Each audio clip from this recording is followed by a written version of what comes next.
যা রটে তার কিছু তো বটে। এই প্রবাদটিকে যেন সাদিয়া আয়মান আবারও প্রমাণ করল। পরিচালক রেদ রনির সঙ্গে সাদিয়া আয়মানের প্রেম নিয়ে চলছিল নানা রকম গুঞ্জন, আর এই বিষয়টিকে সাদিয়া আয়মান একদমই উড়িয়ে দিয়েছিল। কিন্তু বিষয়টি যে গুঞ্জন নয় সত্যি তা আবারও প্রমাণিত হলো মেহজাবিনের বিয়েতে।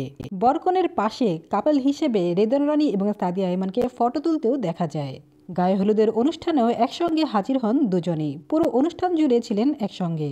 গত বছর রেদন রনির জন্মদিনে সাদিয়া আয়মান একটি কার্ডে কমপ্লিমেন্ট হিসেবে লেখেন, you have the best things ever happen to me, অর্থাৎ আমি আমার জীবনে এ পর্যন্ত যা কিছু পেয়েছি তার মধ্যে তুমি সেরা। একটি সাক্ষাৎকারে সাদিয়া আয়মানকে তাদের সম্পর্কের ব্যাপারে প্রশ্ন করলে তিনি বিষয়টি সম্পূর্ণ এড়িয়ে যান।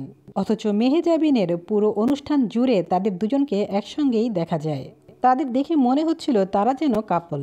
পরিচালকের রেদওয়ান রনির 2012 সালে বিয়ে হয়েছিল আয়েশা প্রেমা নামে একজন মডেলের সঙ্গে।